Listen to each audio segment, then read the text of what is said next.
You want to know about loneliness? Real loneliness? Let me tell you about turning 70 years old in a half-empty diner booth, staring at 4 empty seats while the waitress pretends not to notice you've been sitting there for 2 hours with nothing but coffee getting cold and a slice of pie you can't even taste. 70 years old. 7 decades on this earth. 43 years of marriage before cancer took my Sarah. 27 years raising 4 kids, mostly on my own after she passed. And on the day I turned 70, on the one day you'd hope that maybe, just maybe, someone would remember. I sat alone. Murphy's Diner, corner booth, the same booth where I used to bring my kids every Saturday morning when they were little, back when Jennifer would order chocolate chip pancakes and get syrup all over her face, back when Marcus would stack his bacon into little towers before eating them one piece at a time. Back when the twins, David and Christina, would fight over who got the window seat until I'd make them switch halfway through breakfast just to keep the peace. That booth held memories, good ones, the kind that used to make me smile. But on my 70th birthday, those memories felt like they were mocking me. Every empty seat was a ghost of a child who couldn't be bothered to show up, couldn't be bothered to call, couldn't even be bothered to send a text message. You know what the worst part is? I kept checking my phone. Every few minutes, like some pathetic old fool. I'd set it on the table, face up, volume all the way up, just in case. Just in case one of them remembered. Just in case there was a happy birthday dad waiting for me. Just in case they were running late and wanted to let me know they were coming. Nothing. The screen stayed dark. No calls, no texts, no emails. Not even one of those generic Facebook birthday posts that people throw up when they can't be bothered to actually reach out but still want to look like they care. I had told them about this day. 3 weeks earlier, I'd called each of them. Casual, I didn't want to seem desperate.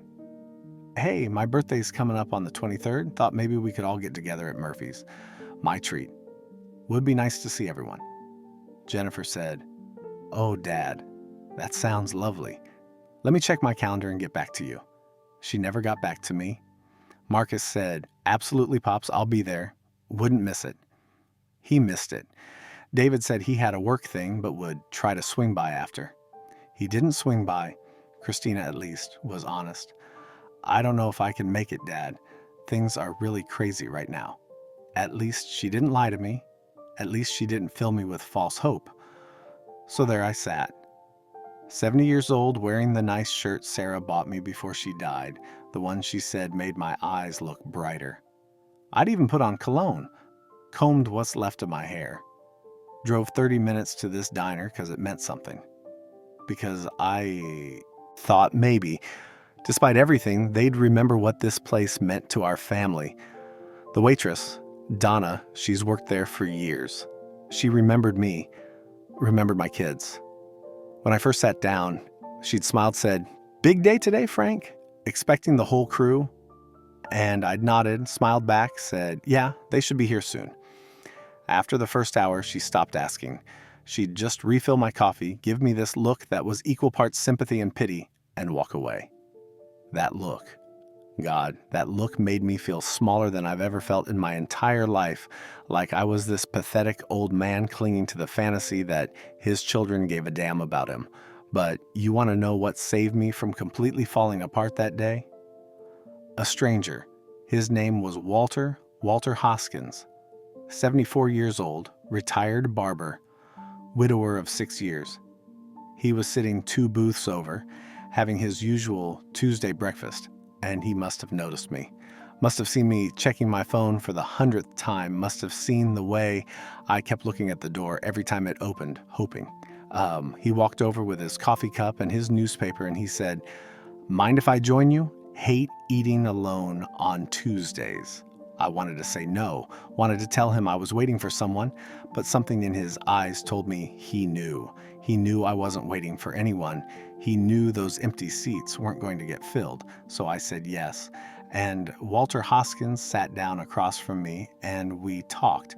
We talked about baseball, about his years cutting hair downtown before the neighborhood changed, about his late wife, Patricia, who used to make the best apple pie he'd ever tasted, about his 2 daughters who lived in California and Oregon, too far to visit regularly, but they called every Sunday like clockwork. He didn't mention my birthday, didn't ask why I was alone, didn't give me that pitying look that Donna kept giving me. He just sat with me, treated me like a person worth spending time with. When he got up to leave, he shook my hand and said, "You seem like good people, Frank. Hope I see you around again." That small gesture, that simple act of human decency from a complete stranger, did more for me than 40-plus years of sacrifice for my children ever did. And that's when the anger started. Not the explosive kind, not the kind where you yell and throw things and make a scene. No, this was the cold kind, the kind that settles in your chest and stays there, burning slow and steady, reminding you with every breath that you've been a fool. See, that birthday wasn't the first time my kids had let me down. It wasn't even the worst time. It was just the final straw, the moment when I couldn't lie to myself anymore, couldn't make excuses for them anymore, couldn't pretend that they were just busy, just caught up in their lives, just meaning to call. Let me take you back. Let me show you how we got here. Sarah died when the kids were young. Jennifer was 21. Marcus was 19. The twins were only 16. Cancer took her in 8 months from diagnosis to funeral. 8 months of watching the woman I loved waste away, of holding her hand through chemo, of lying to her and saying everything was going to be okay when we both knew it wasn't. I was 48 years old when I became a widower and a single father of 4. You know what they don't tell you about grief? They don't tell you that you don't get to process it. Not when you have 4 kids looking at you, scared and confused and angry at the world for taking their mother. Not when you have to figure out how to help your daughter plan a wedding without her mother there. Not when you have to learn how to guide teenage boys through the last years of high school when all they want is their mom back. I didn't have time to fall apart, so I didn't. I worked construction during the day. Good, honest work that paid the bills, but destroyed my body over time. My back, my knees, my hands. By the time I was 60, I moved like a man 20 years older. But the job had decent benefits, and God knows I needed those benefits, with 4 kids still needing support and all of Sarah's medical debt still hanging over us. I helped Jennifer finish college, went to Marcus's auto mechanic certification ceremony, helped the twins get through their last years of high school and into community college. I went to every graduation, every important event, every milestone. I learned how to do all of this while carrying around a hole in my chest where Sarah used to be, a hole that never really healed, but that I learned to work around. And you know what? I thought I was doing okay. I thought we were doing okay. The kids all made it, all 4 of them. Jennifer became a nurse. Marcus got steady work as a mechanic. David ended up in sales. Christina went into office management. Despite everything, despite losing their mother, despite having a father who was figuring things out as he went along, they were making something of themselves. I was proud of them. But somewhere along the way, after they all settled into their careers, after they got married, after they had their own kids, I became less of a father and more of a resource. Jennifer called me when she needed help with a down payment on her house. $3,000 I didn't have, but I took out a loan anyway because I wanted her to have a good home. She promised she'd pay me back once she got her finances straightened out. That was 15 years ago. I'm still waiting for that payback. Marcus called me when his transmission died, and he needed $4,000 to fix it so he could keep getting to work. I gave him the money, took it from my emergency fund, the one I'd been building up in case something happened to the house. He said he'd pay me back in installments. I got 2 payments of $200 each, then nothing. David called me when he and his wife wanted to buy a house, but couldn't qualify for a mortgage on their own. Asked me to co-sign said it was a sure thing, said they had stable jobs, said they'd never be late on a payment. I co-signed. 6 months later, they refinanced without telling me, cashed out equity to buy a new truck, and stopped making regular payments. My credit score dropped 70 points before I even knew what was happening. Christina called me when she needed someone to watch her kids every weekend for 6 months because she and her husband were working on their marriage, which apparently meant going to couples retreats and weekend getaways while Grandpa babysat for free. I loved those grandkids, don't get me wrong, but she never asked if I had plans, never offered to pay me. Just assumed I'd be available because what else did old Frank have to do with his time? And the thing that kills me, the thing that absolutely destroys me when I think about it, they only called when they needed something. Not on Father's Day, not on Christmas, not on random Tuesdays, just to check in and see how I was doing. Only when they needed money, or babysitting, or someone to co-sign, or help moving, or a loan for a business idea that would definitely take off this time. Dad, I promise. I kept a notebook. You want to know how pathetic that is? I kept an actual notebook where I'd write down every time one of my kids called me and what they wanted. Started doing it about 10 years after Sarah died, when I began to notice the pattern getting worse. In the 3 years before my 70th birthday, Jennifer called me 47 times. 47 times. You'd think that sounds good, right? Wrong. 43 of those calls were asking for something. Money, advice she'd ignore, permission to use my name as a reference for something, or letting me know she couldn't make it to something I'd invited her to. 4 calls out of 47 where she just wanted to talk to me, where she asked how I was doing, where she acted like I was her father and not her personal ATM. Marcus was worse. 32 calls in those same 3 years, 31 requests. 1 call where he pocket dialed me and didn't realize it until I heard him telling someone about how the old man will probably help out if I ask nice enough. That one hurt. The twins, at least they were consistent. They barely called at all unless they needed something. Maybe that was more honest. Maybe it hurt less because I didn't have false expectations, but it was the time I got sick that really showed me who they were.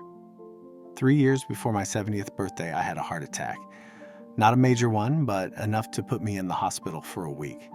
Enough that the doctors told me I needed to make some serious lifestyle changes, or the next one might kill me. I called all 4 of my kids from the hospital bed. Told them what happened, told them I was scared. No, told them I didn't want to die alone like Sarah almost did before I got there in time. Jennifer said, "Oh, Dad, that's terrible. I'll try to come by this weekend if work isn't too crazy." She didn't come by. Marcus said, "Damn, Pops, that's rough. Get better soon, okay?" He sent a text 3 days later asking if I was still planning to lend him money for his business idea. David said he was out of state for work, but he'd keep me in his thoughts. He was out of state. That part was true. He was in Florida on vacation. I saw the beach photos on Facebook. Christina came to visit once, stayed for 20 minutes, spent 15 of those minutes on her phone dealing with something for her kids' school. On her way out, she mentioned that if I had updated my will recently, it might be good to make sure everything was in order, just in case. I was in the hospital for a week. A week! Do you know who visited me every single day? Walter Hoskins, the man who'd sat with me at Murphy's Diner a few months earlier. After that first breakfast together, we'd started meeting up once in a while. Nothing formal, just 2 widowers who understood each other. When he heard I was in the hospital, he showed up every day. Walter brought me books to read, brought me decent coffee because hospital coffee is terrible. Sat with me and watched baseball games on the tiny TV. Made sure I wasn't alone. A man I'd known less than a year did more for me than my own children. That's when I should have learned. That's when I should have set boundaries, should have said enough is enough, should have stopped being available every time they called with their hand out. But I didn't, because they were my kids. Because I'd promised Sarah on her deathbed that I'd take care of them because I was their father, and that's what fathers do, right? We sacrifice, we give, we put ourselves last. So I kept answering the phone, kept writing the checks, kept being available for babysitting duty, kept co-signing, kept helping, and they kept taking. When I turned 65, I tried to organize a family dinner, nothing fancy. Just wanted everyone together for one evening, made reservations at a nice restaurant, my treat, told everyone 3 weeks in advance. Jennifer canceled the day before, work emergency. Marcus canceled the morning of. His car was making a weird noise and he needed to get it checked out. David showed up an hour late, ate quickly, and left early because he had an early morning. Christina never confirmed she was coming in the first place. I ate dinner alone at a table set for 5, paid for meals that never got ordered, drove home and cried in my driveway for 20 minutes before going inside. When I turned 67, I didn't even try to plan anything. Spent the day working in my garage, which I'd converted into a little workshop a few years earlier. I'd always been decent with my hands, and after I retired from construction, I needed something to do, something to fill the hours. I started restoring old furniture, picked up pieces from estate sales, thrift stores, curbside trash piles, things other people had given up on. Broken chairs, scratched tables, dressers with missing drawers. I'd bring them home, strip them down, sand them smooth, repair the damage, refinish them. It was meditative, quiet, peaceful, just me and the wood and the work. Sarah would have loved it. She always said I had good hands, said I could fix anything if I put my mind to it. I started selling the pieces online, not for much, $50 here, $100 there, enough to cover the costs of materials and maybe buy myself a nice dinner once a month. It wasn't about the money, it was about creating something, about taking broken things and making them beautiful again. Maybe I saw something of myself in those broken pieces. When I turned 68, I got a text from Christina at 9 p.m. Happy birthday, Dad. Sorry for the late message. Crazy day. That was it. That was all I got from any of them. When I turned 69, Jennifer called. I got excited. Thought maybe she remembered, maybe she wanted to do something together. She needed me to watch her kids for the weekend because she had a work conference on my birthday weekend. When I gently mentioned it was my birthday, she said, "Oh, right. Happy birthday, Dad. So can you watch the kids or not?" I watched the kids, and then came 70. 70 years old, 7 decades, 3/4 of a century. I told them about it specifically, called each of them. Hey, I'm turning 70 next month. Big milestone, thought we could all meet at Murphy's, our old place. Would really mean a lot to me. They all said yes. They all said they'd be there. They all let me sit there alone for 2 hours, checking my phone like a fool, hoping. That's when I stopped hoping. That's when the anger settled in for good. That's when I decided I was done being available, done being the guy who drops everything when they call, done being the bank, done being the backup plan, done being the father who gives and gives and gives while getting nothing in return except the privilege of being used. After Walter left the diner that day, after I'd sat there for another hour just to make sure, just to give them every possible chance, I drove home, parked in my driveway, looked at my house, the same house where Sarah and I raised those 4 kids, the house where I'd helped them with homework and made pancakes on Saturday mornings, and I made a decision. I went into my workshop, looked at the 3 furniture pieces I was working on. A 1940s vanity table that had been water damaged, a set of mid-century modern chairs that needed new upholstery, an oak dining table from the 1920s that someone had painted over with cheap latex paint. Projects I was doing just to fill time, just to have something to do with my hands, just to keep from thinking too much about how alone I was.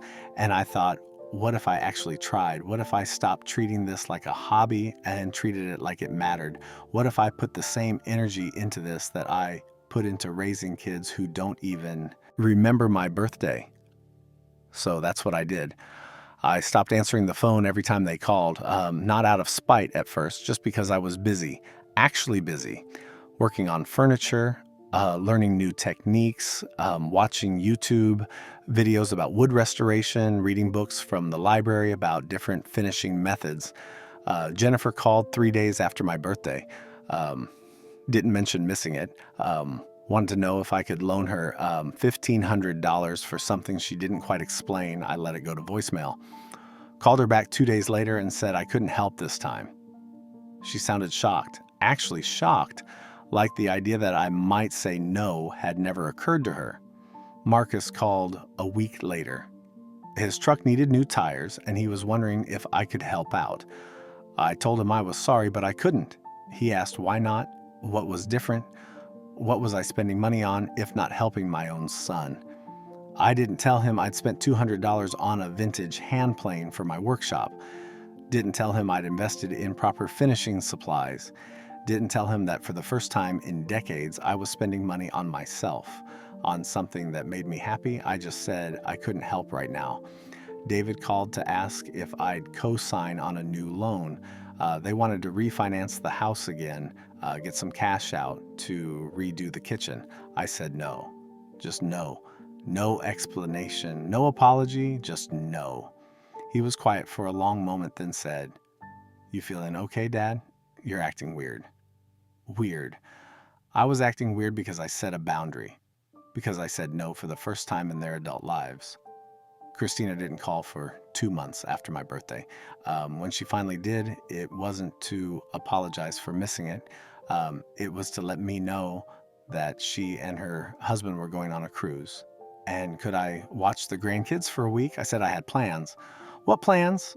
She asked, like the idea that I might have a life was absurd.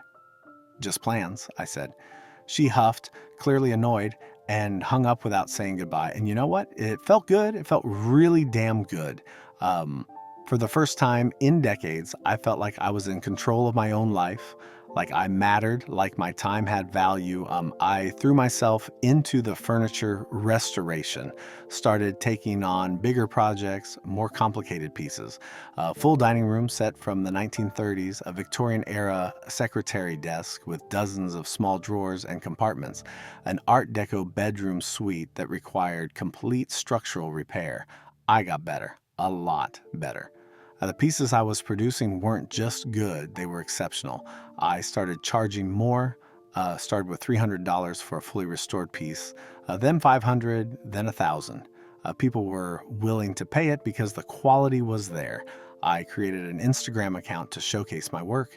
One of Christina's kids had shown me how to use it once when I was babysitting, and I figured I'd give it a shot. I posted photos of before and after shots, close-ups of the wood grain I'd brought back to life, time-lapse videos of the restoration process. People liked it, really liked it. I went from 200 followers to 2,000 in a few months, then 5,000, then 10. Local interior designers started reaching out. Could I restore pieces for their clients? Could I source and restore specific items they were looking for? Was I interested in doing custom work? Yes, and yes. I raised my prices again, started charging $1,500, then $2,000, then $3,000 for major pieces. People paid. I was getting inquiries from 3 states away. People were willing to ship me their heirloom pieces, trusting me to restore them, to bring them back to life. A furniture store in the city reached out. They wanted to feature some of my pieces in their showroom. High-end place, the kind where a dining room table costs more than a used car. They'd take a commission, but the exposure would be worth it. I said yes. My first piece sold through them for $8,000. $8,000 for a table I'd rescued from someone's curb that they were going to throw away. I'd put maybe $500 in materials into it and about 80 hours of work. But it wasn't just about the money. It was about the fact that someone valued my work. Someone saw what I'd created and thought it was worth that much. Someone appreciated what I could do with my hands, my skills, my time. My children never appreciated any of that. but strangers did. So I kept going. 1 year after my 70th birthday, I had 15,000 followers on Instagram. My workshop wasn't just a garage anymore.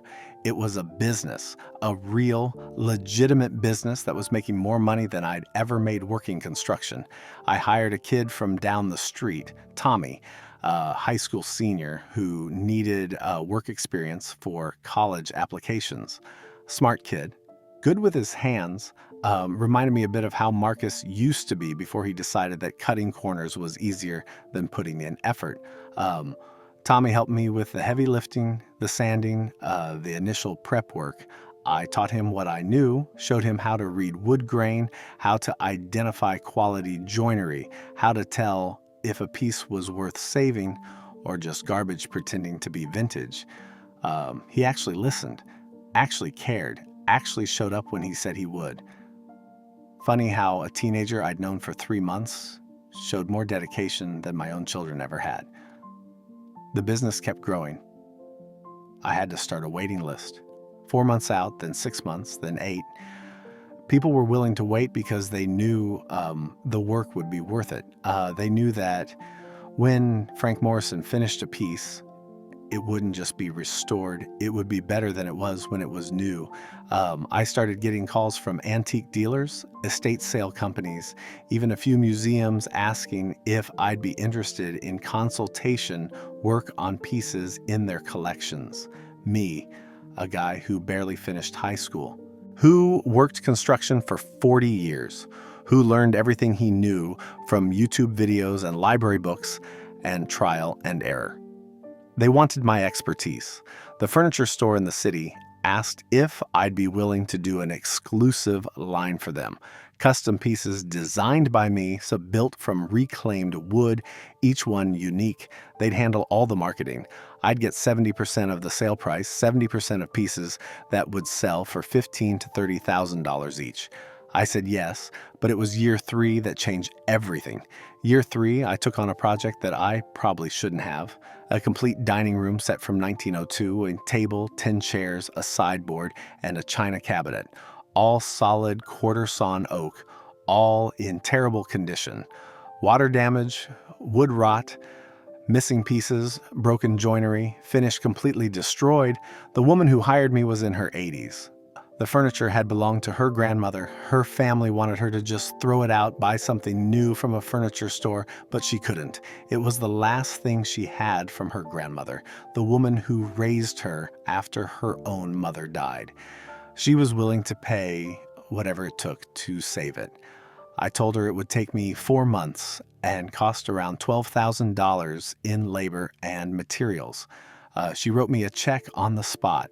I document everything, every stage of the process, the disassembly, the repair of the water damaged sections, the rebuilding of missing pieces using old growth oak I sourced from a salvage yard, the careful stripping of the old finish, the repair of the joinery, the recreation of the hand-carved details on the chair backs. I posted it all on Instagram, daily updates, close-up shots, videos of me working, time lapses of the transformation. People loved it, really loved it. But then something happened that I didn't expect. A journalist from a regional magazine saw my Instagram posts. She reached out, asked if she could do a story about me, about the furniture restoration, yes, but also about the story behind it. The widower who found purpose in saving broken things. The grandfather who built a business at 70 years old, when most people are settling into retirement. I almost said no. I'm not comfortable being the center of attention, never have been. But something in me, maybe the part that was still angry about sitting alone on my birthday, maybe the part that wanted to prove something, said yes. She came to my workshop, spent a whole day with me, took pictures, asked questions, wanted to know everything about Sarah, about learning to be a single father, about starting this business about what drove me.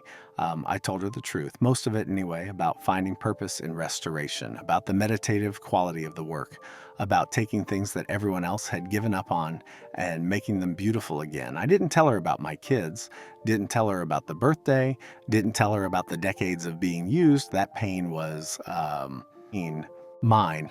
I wasn't ready to share it with the world. The article came out 2 months later, 6 pages, beautiful photos of my workshop, of the pieces I'd restored, of me working. The headline was Finding Beauty in the Broken, How One Man Built a Legacy from Salvaged Wood and Second Chances.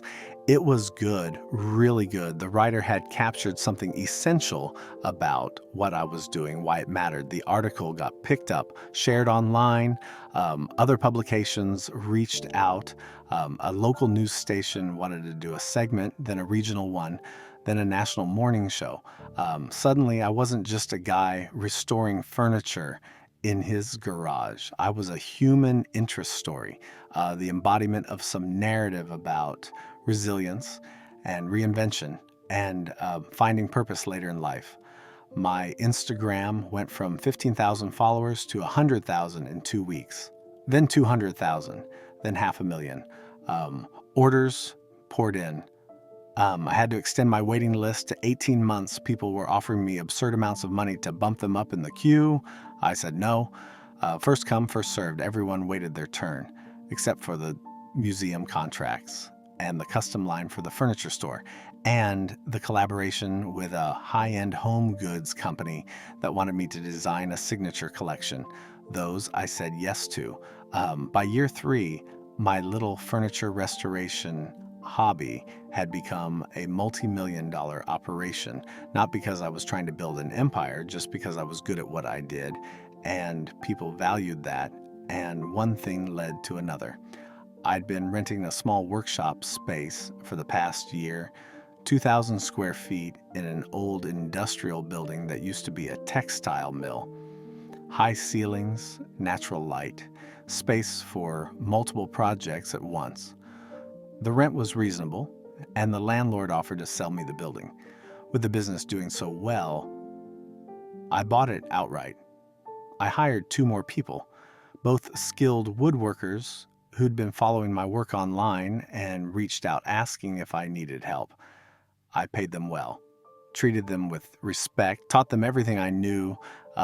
We were a team, a real team, people who showed up for each other, who took pride in the work, who cared about what we were creating.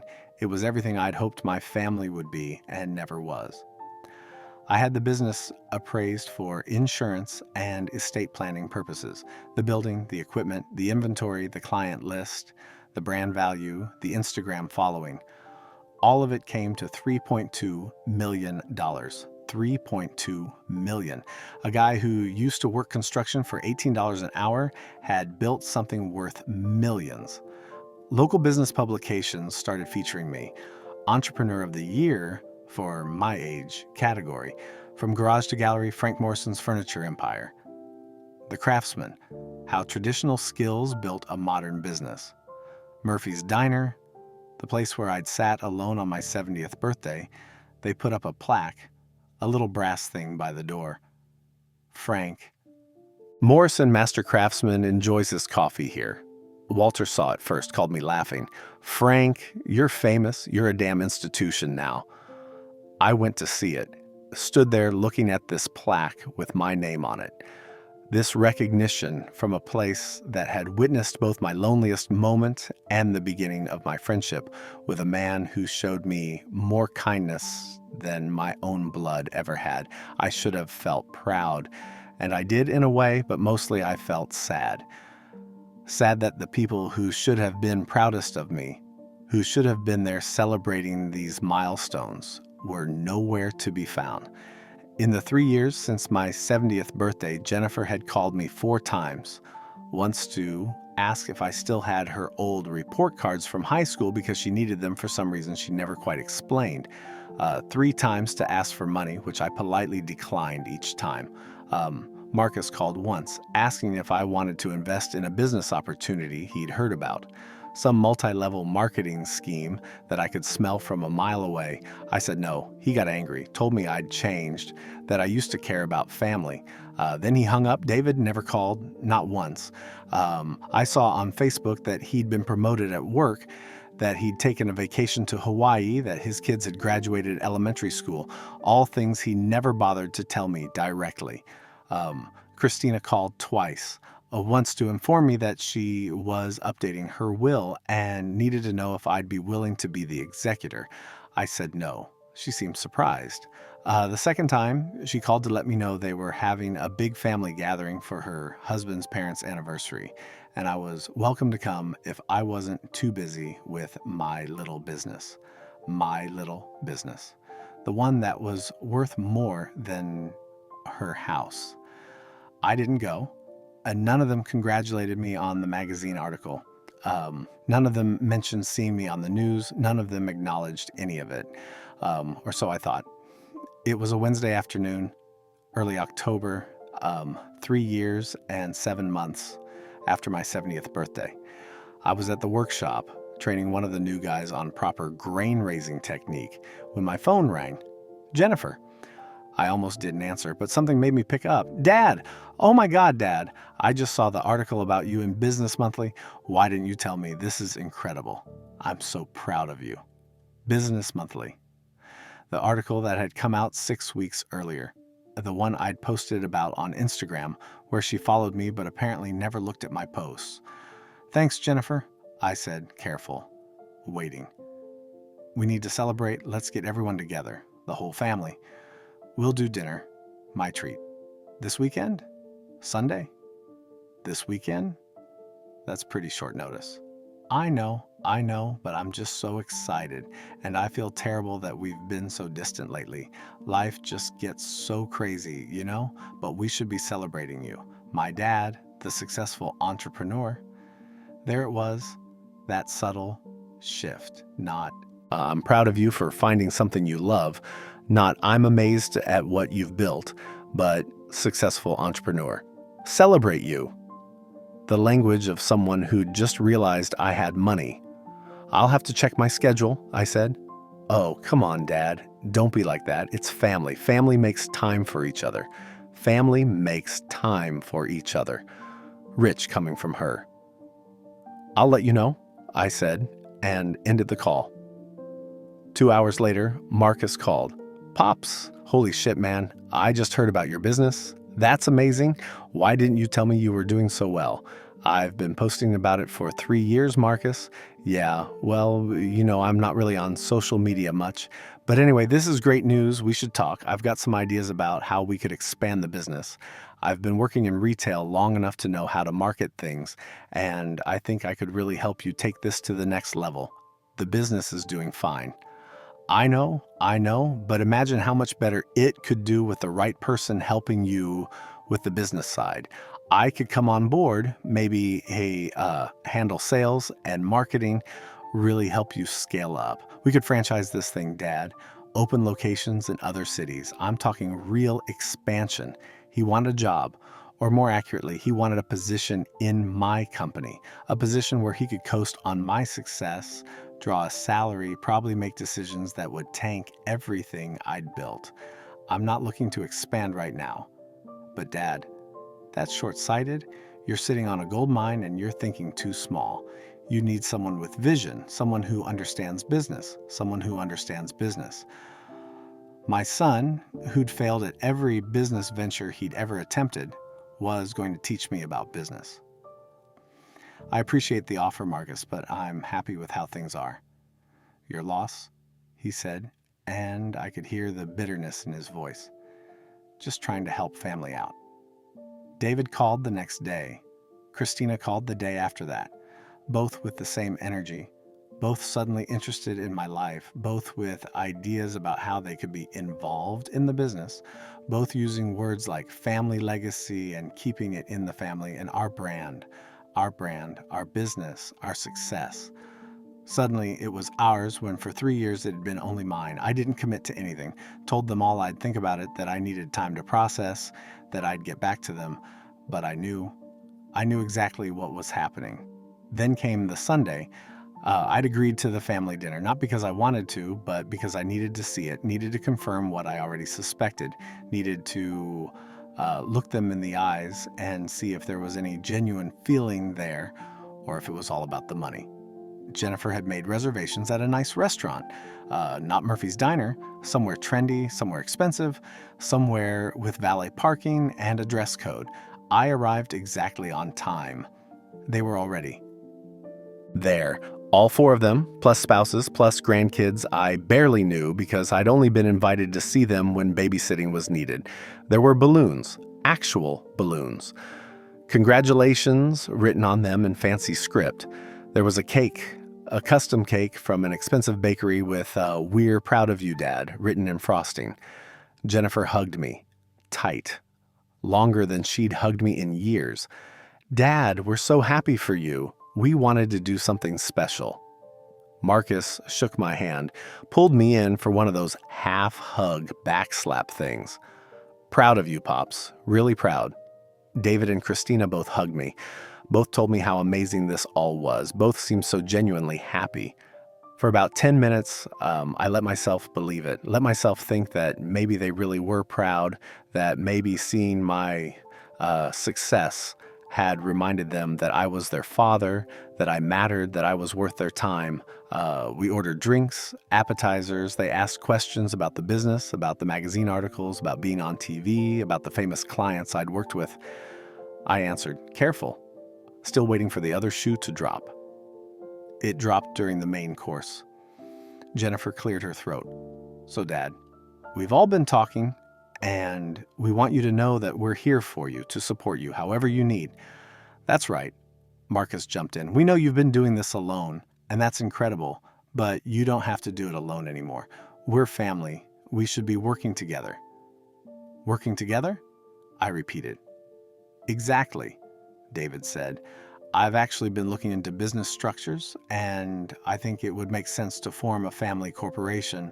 That way, the business is protected, and we're all invested in its success." "We're all invested," I said slowly. "Well, yeah," Christina added. "It's the Morrison name on the business. That's all of our legacy, and legacy should be shared, right?" There it was. They wanted in. They wanted ownership. They wanted their names on the bank accounts. They wanted to be able to say, "We built this," when they'd done nothing, when they hadn't answered a single phone call during the lonely years, when they hadn't shown up to a single birthday, when they hadn't been there when I had a heart attack. "Tell me something," I said, setting down my fork. "When's my birthday?" The table went quiet. "Dad, come on," Jennifer said. What does that have to... "When is my birthday?" I repeated, looking at each of them. Marcus shifted in his seat. "It's in March, right?" "September," Christina offered. David looked at his wife like she might have the answer. Jennifer at least had the decency to look ashamed. "October 23rd. October 23rd, I confirmed. 3 years and 7 months ago, I turned 70. Do you remember where you were that day?" Silence. "I was at Murphy's Diner, in our old booth. I'd invited all of you, 3 weeks in advance, called each of you personally. You all said you'd be there. Every single one of you." "Dad," Marcus started. "I sat there for 2 hours, checking my phone, watching the door, thinking maybe you were just running late, thinking maybe there was traffic, thinking maybe you'd forgotten what time we were meeting. I could feel something rising in my chest. Not the hot anger, the cold, steady burn that had been there for 3 years. A stranger sat with me, a man named Walter. He sat with me on my 70th birthday because he could see I was alone, and he didn't think I should have to eat alone. A man I'd never met before showed me more kindness that day than any of you have shown me in a decade. We're sorry," Jennifer said, and her eyes were wet. "We should have been there. We got busy and..." "Busy, right? You got busy?" I looked at Marcus. "You were busy asking me for money 6 times that year. Never too busy for that." I looked at David. "You were busy asking me to co-sign on loans. Never too busy for that." I looked at Christina. "You were busy dropping off your kids for me to babysit. Never too busy for that." I looked at Jennifer. And you were busy asking me to help with your bills, with your problems. Never too busy for that. Dad, please, she said. We know we haven't been the best. We know we've taken you for granted. But we want to do better. We want to be here for you now. Now, I said. Now that I have money, now that I'm successful, now that there's something in it for you. That's not fair, David said. Not fair? I set down my napkin, looked at all of them. You want to talk about fair? Let me tell you about fair. And then I did something I'd been planning since the moment Jennifer first called after seeing the article. I reached into my jacket pocket and pulled out a folder. A thick folder, one I'd been preparing for weeks. I kept records, I said, opening it, every phone call, every request, every dollar I gave you. I pulled out the first page. Jennifer, in the 3 years before my 70th birthday, you called me 47 times. 43 of those calls were asking for something. Over the years, you borrowed $38,000 from me. I've been paid back $400. Her face went pale. Marcus, you borrowed $12,000 for your car, then another $8,000 for your business idea that failed, then another $5,000 for something you never quite explained.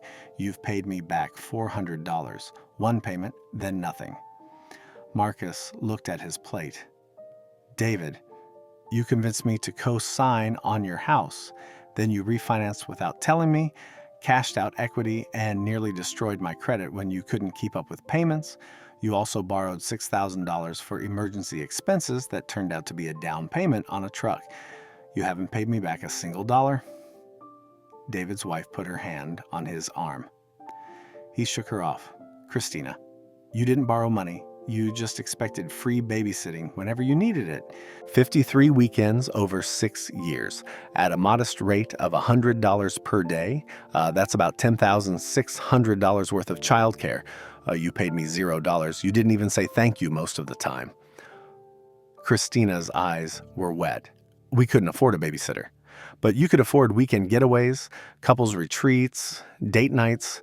You just couldn't afford to pay your father for his time. I closed the folder, looked at all of them. Between the four of you, you've taken from me over $80,000 in cash, countless hours of my time, and God knows how much damage to my credit and my peace of mind. And not once, not a single time, did any of you show up for me when I needed you. We didn't know, Jennifer started. You didn't know because you didn't ask. You didn't call unless you needed something. You didn't visit unless you wanted something. You didn't even remember my birthday because you didn't care enough to put it in your calendar. My voice was rising now. I didn't care. Let the other diners stare. Let them hear what kind of children I'd raised. I raised you after your mother died. I worked myself into the ground to give you a decent life. I sacrificed everything, including my own health, to make sure you were okay. And the moment you didn't need me anymore, the moment you became adults who could function on your own, I became invisible to you. Unless I had something you wanted, then suddenly you remembered I existed. Jennifer was crying now, real tears, not the performative kind. Dad, please. We're sorry, we really are. We know we've been terrible, but we want to make it right. Make it right, I repeated. How? By suddenly pretending to care now that I'm successful? By wanting your names attached to my business? By talking about family legacy when you spent years treating me like an ATM? We love you, Christina said. No, I said, and my voice was steady now, cold, certain. You love what I can do for you. You love the idea of being able to tell your friends that your father built a successful business. You love the thought of inheriting something valuable, but you don't love me. If you loved me, you would have been there. You would have called, you would have visited, you would have shown up to my birthday, you would have come to see me in the hospital. You would have treated me like a human being instead of a resource. I stood up, put the folder back in my pocket. I'm going to tell you what's going to happen. The business is mine. I built it, every piece of it, and it's going to stay mine. You don't get ownership. You don't get control. You don't get to attach your names to something you had no part in creating. Dad, Marcus started, I'm not done. If you want a relationship with me, a real relationship, you're going to have to earn it. Starting from zero, no more asking for money, no more expecting me to be available whenever it's convenient for you, no more taking me for granted. You want to be my children? Act like it. Call me because you want to hear my voice, not because you want something from me. Visit me because you want to spend time with me, not because you need babysitting. Remember my birthday. Ask how I'm doing. Show up. I pulled out my wallet, put down $300 on the table, more than enough to cover my meal and then some. Thank you for the balloons and the cake, but I don't want congratulations from people who didn't believe in me when I was nobody. I don't want celebration from people who weren't there when I needed them. I looked at each of them one more time. You've got my number. If you ever decide you actually want to be part of my life as my children and not as opportunists, you can call me. But don't call me asking for anything. Don't call me with schemes about the business. Just call me to talk. That's all I've ever wanted. And then I walked out. Walked past the balloons and the cake and the faces of my children who suddenly realized they'd lost something they'd never appreciated having. Walked out to my truck, the nice truck I'd bought myself because I deserved it, and drove home. And for the first time in 3 years, since that lonely birthday at Murphy's Diner, I felt something other than pain and sadness. I felt free. The days after that dinner were quiet, peaceful even. I expected to feel guilt, expected to lie awake at night wondering if I'd been too harsh, if I should have given them more grace, if a good father would have handled it differently. But I didn't feel any of that. I felt lighter, like I'd been carrying a weight for so long that I'd forgotten what it felt like to stand up straight. And now that the weight was gone, I could finally breathe properly. My phone didn't ring for 2 weeks, not a single call from any of them. Part of me wondered if that was it. If they'd decided I wasn't worth the effort now that I'd made it clear there was nothing in it for them. Part of me thought maybe I'd finally see their true colors, that the silence would be permanent. And honestly, I was okay with that. I'd rather have no relationship with my children than a fake one built on their greed and my desperation for their attention. But I wasn't done. See, walking out of that restaurant, setting those boundaries, that was just the first part. The revenge, if you want to call it that, wasn't about making them feel bad. It wasn't about punishing them or making them suffer. It was about taking everything they'd dismissed, everything they'd ignored, everything they'd taken for granted, and building something that mattered, something that would outlast me, something that would help people who actually deserved it. I'd been thinking about it for months. Ever since the business took off, ever since I realized I had resources now, real resources, the kind of money that could actually make a difference. And I kept thinking about that birthday, about sitting alone in Murphy's diner, about Walter Hoskins sitting down across from me without being asked just because he saw someone who needed company. I thought about all the other people like me, the forgotten ones, the grandparents raising grandkids because the parents couldn't or wouldn't, the widows and widowers eating dinner alone every night, the elderly folks whose children moved away and never looked back, and the ones who'd given everything and gotten nothing in return. Nobody was helping them. Nobody was sitting down across from them. So I decided I would. 3 weeks after the restaurant confrontation, I set up a meeting with a lawyer. Not just any lawyer, the best estate planning and nonprofit attorney in the state. Cost me $500 an hour, but it was worth every penny. I want to create a foundation, I told her, something that actually helps people. Not one of those charities where 90% of the money goes to administrative costs and fancy galas. I want something real. Her name was Patricia Chen. Late 50s, sharp as hell, with a reputation for not taking on clients unless she believed in what they were doing. Tell me what you have in mind, she said. So I did. There are grandparents out there raising their grandchildren because the parents can't. Because of addiction, because of incarceration, because of death, because they just disappeared. These grandparents are living on fixed incomes, Social Security, retirement savings that were supposed to last for their own care. And suddenly they're buying diapers and school supplies and paying for sports equipment and dealing with teenagers. Nobody helps them. There's no support system, no financial assistance that amounts to anything real. Patricia was taking notes.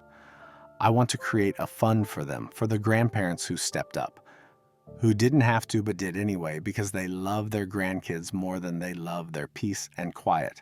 I want to help with expenses, education costs, emergency funds, whatever they need. That's good, Patricia said. What else? Elderly isolation. You know how many old people eat dinner alone every single night? How many of them go days, weeks without talking to another human being? Their kids don't call, their spouses are dead, their friends are dying. They're just alone, waiting to die. My voice cracked a little. I cleared my throat. I want to fund programs, community centers, weekly dinners, transportation services so they can actually get out of their houses, technology classes so they can video chat with the grandkids who live across the country. Anything that connects them with other people. Anything that makes them feel less invisible. Patricia was nodding. This is solid, Frank. Really solid. Anything else? One more thing. Scholarships, but not the normal kind. Not the ones that go to kids with perfect grades and 3 sports and a million extracurriculars. Those kids are going to be fine. They've got options. They've got support. I want scholarships for the kids who are just barely hanging on, the ones working 40 hours a week while going to school, the ones raising their siblings, the ones who were in foster care, the ones who aged out of the system with nobody, the ones who want to learn a trade but can't afford the program. Those are the kids who need help. Those are the kids I want to invest in. Patricia set down her pen, looked at me for a long moment. How much are you thinking of putting into this foundation? Initially, $1 million, then another $100,000 a year from the business profits for as long as the business exists. And when I die, 50% of my estate goes to the foundation. The other 50% gets split among my grandchildren in trust, accessible when they turn 25, with conditions. What kind of conditions? They have to demonstrate that they've maintained a relationship with me, not a transactional one, a real one, a regular contact, actual effort. If they can't do that, their share goes to the foundation too. Patricia smiled, not a sympathetic smile, a respect smile. You're serious about this? Dead serious. Then let's do it. We spent 3 months setting everything up, the legal structure, the board of directors, the application process, the criteria for recipients, the oversight mechanisms to make sure the money actually went where it was supposed to go. I named it the Sarah Morrison Foundation, after my wife, the woman who would have loved this, who would have been proud that I was helping people instead of just sitting on the money. We launched quietly. No big press release, no gala, just a simple website and some outreach to social workers, community centers, and advocacy groups who worked with the populations we were trying to serve. The applications started coming in within days. A grandmother in Ohio raising 3 grandkids after her daughter died of an overdose. She needed help with school supplies and winter coats. We sent her $2,000. A widower in Texas who hadn't left his house in 6 months except for grocery shopping. He was lonely but didn't know how to connect with people anymore. We connected him with a local community center that had a woodworking club. Paid his membership for a year. 6 months later, he sent us a photo of a birdhouse he'd made. Said it was the first time he'd felt like himself in years. A 19-year-old kid who'd been in foster care since he was 12. He wanted to go to welding school but couldn't afford it. We paid for the entire program. 8 months later, he got a job making $28 an hour.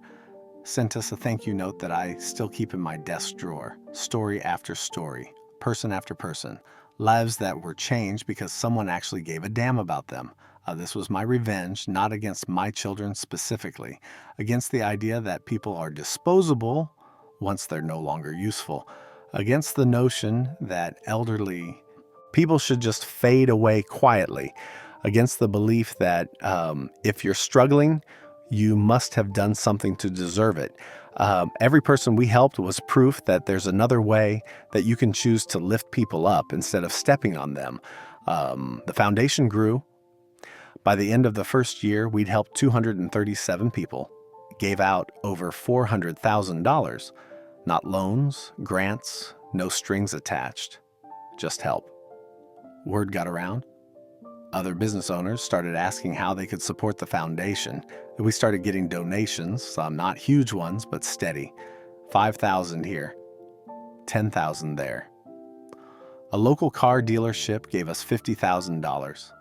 By year 2, we had enough funding to hire a full-time director, someone who could manage the day-to-day operations while I focused on the business and the board oversight.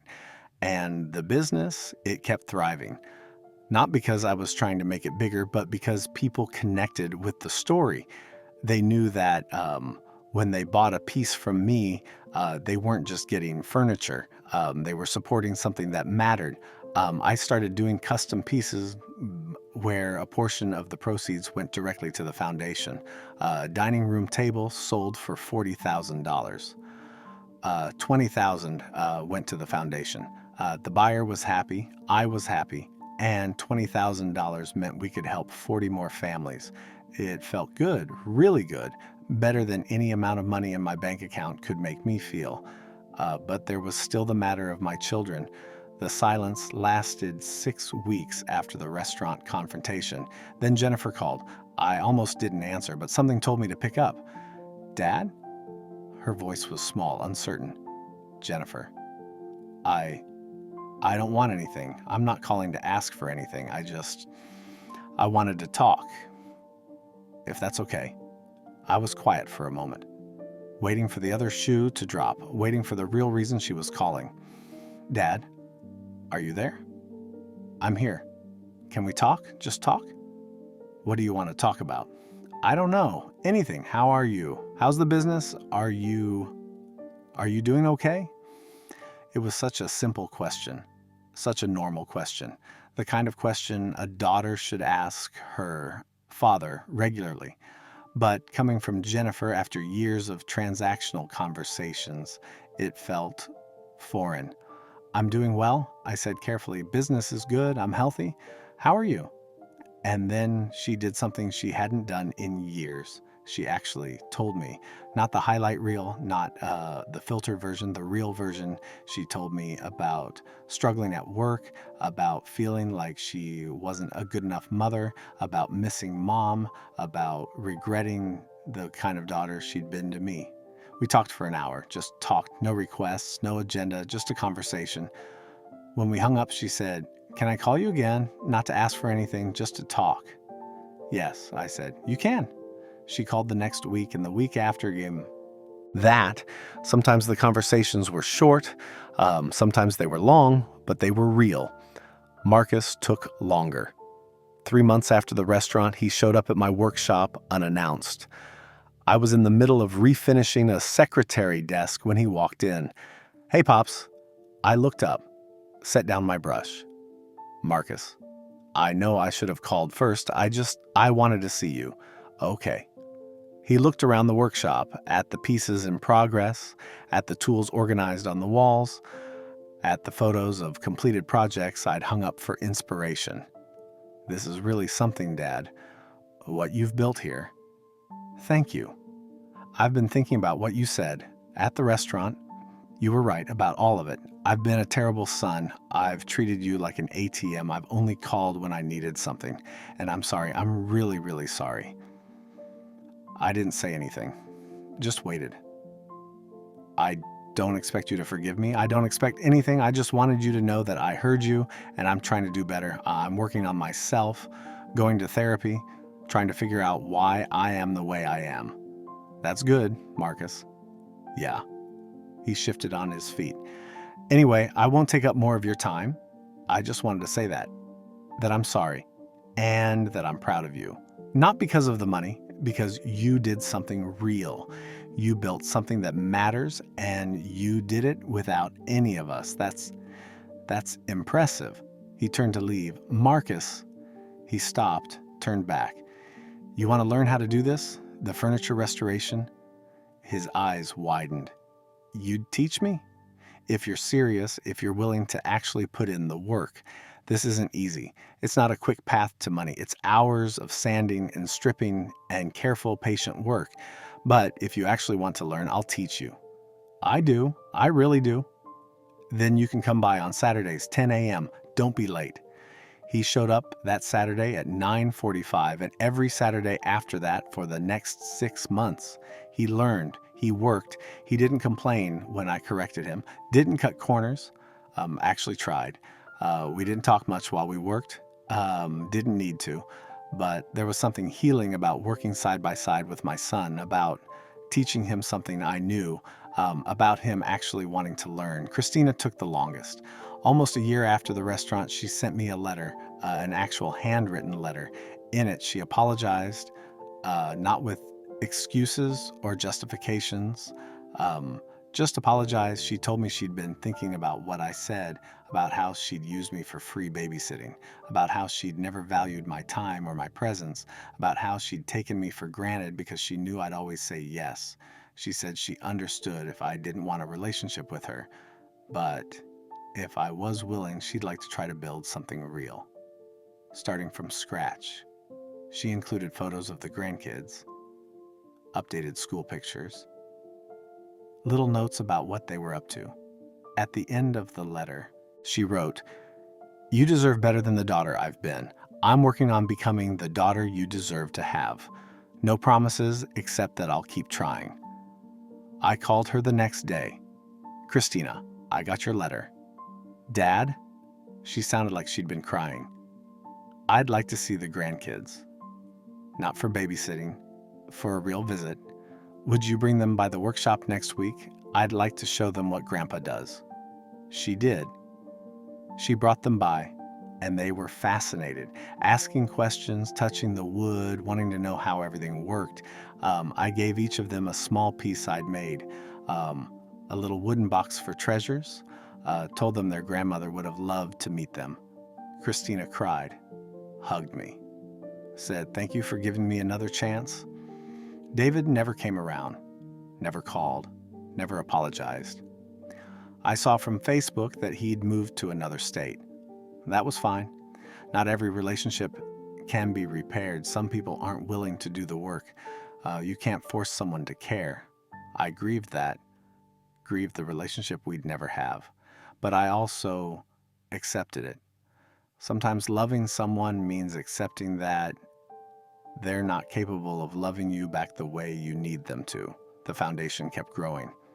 By year 5, we'd helped over 1,000 people, paid for 36 kids to go to trade schools, funded 15 community centers for elderly folks, helped 240 grandparents who were raising grandchildren.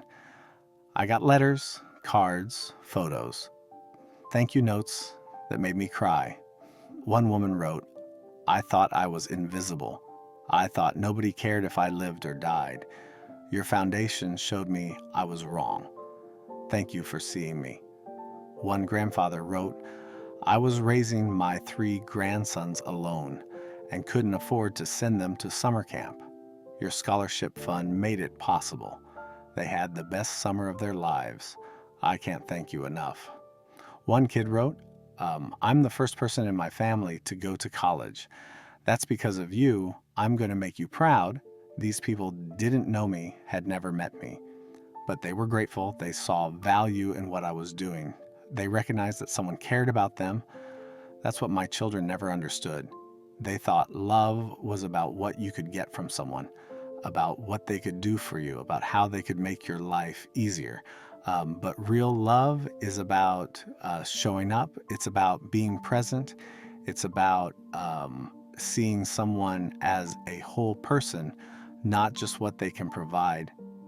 the people who received help from the foundation. They got that. They didn't just take and disappear. They sent updates. They let us know how they were doing. They stayed connected. That's all I'd ever wanted from my kids. Just to be seen, to be remembered, to matter. Walter and I had breakfast at Murphy's Diner every Tuesday morning. Same booth where he'd sat with me on my 70th birthday. We'd talk about everything and nothing: baseball, politics, the weather, his daughters, my foundation, the furniture business. He was more of a father figure to me than my own father ever was, and I was more of a friend to him than most people who'd known him his whole life. That's the thing about chosen family. Sometimes the people who aren't related to you by blood are the ones who show up when it matters. On my 75th birthday, I didn't sit alone. Jennifer came with her kids with a homemade cake she'd baked herself using Sarah's recipe, the one she'd had to call me 3 times to get all the details right on. Marcus came with his girlfriend, with a wooden picture frame he'd made himself in my workshop, his first completed project, with a photo of him and me working side by side. Christina came with her whole family, with a scrapbook she'd made of the past few years, photos of our visits, the letters I'd sent to the grandkids, drawings they'd made for me. David didn't come, but I didn't expect him to, and I was okay with that. Walter came. Of course Walter came, with a new shirt he'd bought specifically for the occasion, because he said turning 75 was a big damn deal and deserved fresh clothes. Tommy came, my first employee, now in college, studying business and still working part-time at the workshop. He brought his girlfriend. Patricia Chen came, my lawyer, who helped set up the foundation. She brought her husband. The director of the foundation came with a video compilation of thank you messages from people we'd helped. I watched it later that night and cried like a baby. We didn't go to Murphy's Diner. We went to my workshop, the place I'd built. The place that had saved me when I needed saving. We ate cake and told stories and laughed. My grandkids ran around the workshop and I showed them new projects I was working on. One of them, Christina's youngest, asked if I could teach him how to make stuff like Grandpa. Absolutely, I said. When you're a little older, you come see me every Saturday. I'll teach you everything I know. Jennifer pulled me aside at one point. Dad, I just want you to know, I'm so grateful you didn't give up on me, on us. I know we didn't deserve another chance, but I'm grateful you gave us one anyway. You're my daughter, I said. I never stopped loving you. I just stopped letting you take advantage of that love. I know. And that boundary, as much as it hurt at the time, it was the best thing you ever did for us, for our relationship. It made me realize what I was losing. Marcus came over too. Pops, I've been meaning to tell you, I got accepted into a furniture restoration program. A real one, 6-month intensive course. I want to do this for real, not just as a hobby. I want to build things that last, like you do. That's great, Marcus. I'm proud of you. Yeah? Well, I'm proud of you too. And I'm sorry it took me so long to tell you that. When everyone left that night, I sat in my workshop alone for a while, looking at the space I'd built, thinking about the journey from that lonely birthday 5 years ago to this moment. I'd spent so many years sacrificing for people who didn't appreciate it, who took and never gave back, who saw me as a resource instead of a person. And when I finally set boundaries, when I finally said enough, when I finally started investing in myself and in people who actually valued what I had to offer, that's when my life actually began. The business wasn't the revenge. The money wasn't the revenge. The success wasn't the revenge. The revenge was building a life that mattered, building relationships that were real, helping people who actually needed help, creating something that would outlast me. The revenge was showing my children what they'd been missing all along, not by rubbing their faces in it, not by punishing them, but by being exactly who I'd always been, just with boundaries, just with self-respect, just with the understanding that my time and energy were valuable and should only be given to people who valued them in return. Some of them came back, some of them did the work, and with those who did, we were building something new, something healthier, something real. The ones who didn't come back, that was their loss, not mine. I'd grieve it, sure, but I wouldn't beg, wouldn't chase, wouldn't compromise my dignity for people who didn't respect it. I'm 76 now. The business is still growing. The foundation is still helping people. I have breakfast with Walter every Tuesday. I see Jennifer and her kids once a month. Marcus is doing his restoration program and calls me every week to tell me what he's learning. Christina brings the grandkids by every couple of weeks, and we're building memories that will matter. David still hasn't reached out. Maybe he never will. I've made peace with that. I'm not angry anymore. That cold burn in my chest that lasted for years, it's gone now. Replaced with something warmer, something that feels like contentment. I wake up every morning with purpose. I go to work in a space I created, doing something I love with people who respect me. I spend my money on things that matter. I invest in people who are worth investing in. And at the end of every day, I don't go home to an empty house feeling forgotten and used. I go home tired and satisfied, knowing that I spent my day building something meaningful. That's the real revenge. Not making them suffer, making yourself matter. They thought I was just their father, just someone who would always be there no matter how badly they treated me. Just a safety net, just a backup plan, just a resource to tap when needed. They were wrong. I'm Frank Morrison. I'm a master craftsman. I'm a business owner. I'm a philanthropist. I'm a friend. I'm a mentor. And yes, I'm a father and grandfather. But I'm not just those things. I'm not defined by my relationships to other people. I'm defined by what I do, by what I create, by who I help, by the legacy I'm building. And that legacy isn't about them. It's about everyone else. Every grandparent who doesn't have to choose between buying groceries and buying their grandkids' school supplies. Every elderly person who doesn't have to eat dinner alone.